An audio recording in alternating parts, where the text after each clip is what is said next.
Lavoro, regolare o irregolare? Quando trovo lavoro può essere regolare oppure non regolare, chiamato anche lavoro nero. Qual è la differenza?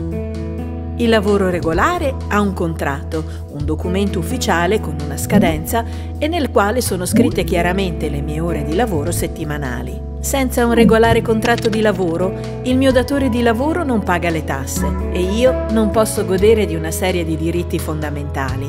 La malattia, cioè essere pagato quando non lavoro perché sono malato, il rimborso in caso di infortunio sul lavoro, la disoccupazione, un aiuto che mi dà lo Stato quando perdo il lavoro, le ferie, giornate di riposo pagate che accumulo mensilmente.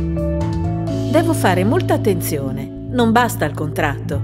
Se mi chiedono di lavorare ore in più rispetto a quelle scritte nel mio contratto o se mi chiedono di lavorare nei giorni di riposo, allora ho diritto allo straordinario, cioè denaro che si aggiunge a quello della mia paga base. Se ho un regolare contratto di lavoro, a fine mese riceverò la busta paga sulla quale sono scritte le giornate e le ore nelle quali ho lavorato, oppure la mia paga oraria, oppure il totale della mia paga mensile. Non solo, sulla busta paga trovo le tasse e i contributi che il mio datore di lavoro ha versato. Quindi controllo attentamente la mia busta paga per capire se il mio contratto è stato rispettato. Se non ho il contratto, se in busta paga non sono segnate tutte le ore che ho lavorato, se i soldi che ricevo sono diversi rispetto a quelli riportati in busta paga, posso chiedere aiuto a un sindacato oppure all'ispettorato del lavoro per chiedere che mi venga riconosciuto quanto dovuto. Se lavoro in agricoltura solo per alcuni mesi all'anno, ho diritto alla disoccupazione agricola, ma solo se posso dimostrare che ho lavorato un determinato numero di giorni.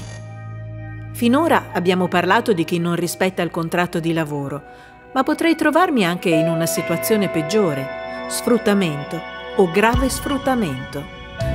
Si parla di sfruttamento quando mi viene chiesto denaro per farmi avere il posto di lavoro o denaro per essere trasportato nel luogo dove lavoro. Si parla di sfruttamento quando vengo pagato molto poco, meno di quanto stabilito dalla legge, se lavoro molte più ore di quelle previste dalla legge, o quando il datore di lavoro mi fa vivere in pessime condizioni degradanti.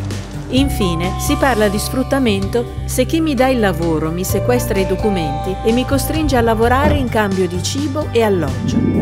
Cosa posso fare? Se penso di essere vittima di sfruttamento o grave sfruttamento, posso chiamare l'800 290 290.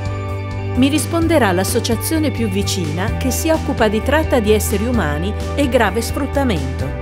Oppure posso rivolgermi direttamente all'ispettorato del lavoro o alle forze dell'ordine.